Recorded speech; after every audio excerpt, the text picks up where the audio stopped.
salaadiin si wada jira ula hadlay qaar ka mid ah warbaahinta oo shir jiraayad ku qabtay magaalada Hargeysa ayaa ka hadlay xaaladda dalka waxaana bulshada ugu baaqeen inay ilaaliyaan nabadgelyada iyagoo xisbiyada fariimo u diray sidoo kale waxay golaha deegaanka caasimadda Hargeysa ay ka difaaceen eedeymo loo soo jeediyay ugu horeyn shirka jiraayad waxa ka hadlay Sultan Aadan Faarax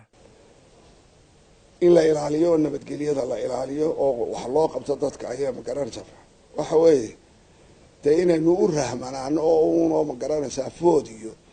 bal baa dhacayo dadka colaad lagu geliyay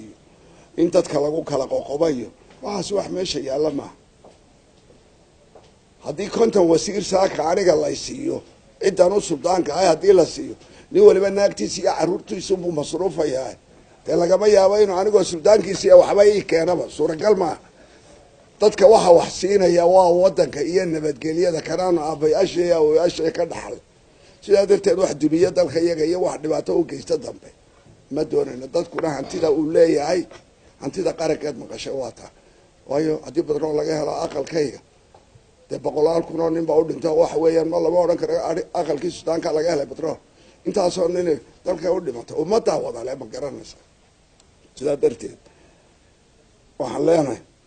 siyaasiyiintu ha beeraan nabadda kolbana ninkii xukunka qabtaana dee cabashada iyo dadka iyo waxay ka cabanayaana ha qaad in colaad la beero oo mushkilad laga shaqeeya dee 240,000 oo qof qofkay dooratay dee already isagii baaba iska madaxweynaha ma garan kay 300,000 doortay oo kusoo baxayna dee waaba kaa helay madaxweynaha ku noqda ka 20,000 helay ee saboosidii Faysal oo kalaana dee sharafta iyo sacabka loo garaacay 20,000 dadku ma ku leeyahay wuxuu reerkoodii kala yimid ma annaga waxba naga wixii ummadda weeyay ma garan ayaa iyaguna halkaasi waxay ka soo jeediyeen hadalada dardaaran oo waana iyo talooyin bay isugu jiraan waxay qurux badneed markaynu dhaliilayna aynu toosinta iyo waxa kulli madadaal badnina ay toosin kari weynay dee in xusbiyada iyo dawladaba la yiraahdo warno soo dadishay doorashada taynaan xadaafiir kale iyo hawl kale iyo wax kale ka hadlin in xusbiyada iyo dawladaba aynu ka codsanay in la soo dadishay doorashada bal inama cusub oo aynu aqal yeelano warbal kuweeba aynu qabanaya intaasay dee ku qurux badnayd laakiin in sharciga gacanta lagu qaato dawladuna yeelmaysa dalkuna yeeli maayo dadka u dhashayna yeeli maayo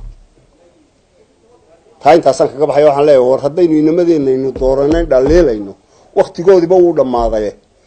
yaan siyaasadu isku jiidanine haddaynu shicibkana si cad aanu dhahno doorashada hal qabto waxa ilaahay Muuse meeshuu handaraabay dembiyo cunay ma sugtaan hadduu handaraabay wuu horinayaa wadaniga waxa si sheegtaa inay dhacdeen oo si sharci ku dhacdeen oo nasiibka ku weydeen dawlad baa dhisan la doortay oo shicibku doortay marka doorasho lagaga helo ayuunba dawladdaasi iskaga tagaysa laakiin inta ka horeysa dalka iyada xilkeedana haysa laguna xisaabtamaya wixii maqana lagana caban karaya dawladana waxaan leeyahay dawladan laga caban doonin ma iman doonto dawladii la dhisaba waa laga caban doonaa cabasho waa inay daanweyne raxmadda daade ee maanta cirka ka timaadaan dhulka wada helin dawladuna mar wax ma wada qabato oo mar qura ma dhamaysto maanta baahiyaha dalka ama adduunyada taala dadkuna caqli ha yeesho oo madaxweynaha maayar baan doortay horaa loo doortay wax lagu dhawaaqi kara maaha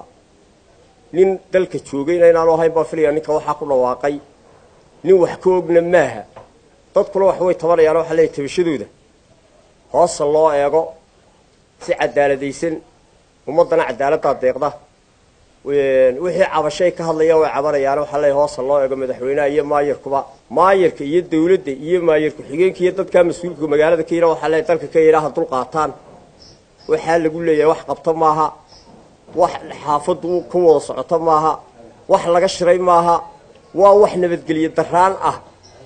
oo ay sababeen dadka bila aqligii waxaan leenahay ummadda waan ku raali gelinayna waxa lagu yiri cido waxaan leeyahay qolada imaka la leeyahay maayar bay sameeyeen oo ay qolada dhagta waxaan ka maqlayaa horumar bay doonayaan wada loo sameeyay doonayaan wax qabad bay doonayaan waan ku taageersanaa inay cawdaan oo dawladooda iyo maayarkooda ay u cawdaan oo ay madaxweynaha haday doonayaan ay cabashadooda suuragaltay u cawdaan waan ku taageersanaa markaa laakiin habeenkan qurahii ay yidhaahdeen sidii ninkii xajka ka dhawaaqay anaa mahdi waa wax lala yaabaa waxa ibni aadanka ee maqlaano waa wax uu aada uga xumaadaa anaaba dawladda iyo waxa la ii qabto horumar baan doonayaa waxa la ii qabto waa kaaf iyo kala dheeri qoladaa waxaan kula talinayaa waar waxa la ii qabtay iyo anaaba dawladda oo xalay dawlad noqday waa kala laba ha ambanina hadalkaa ka noqda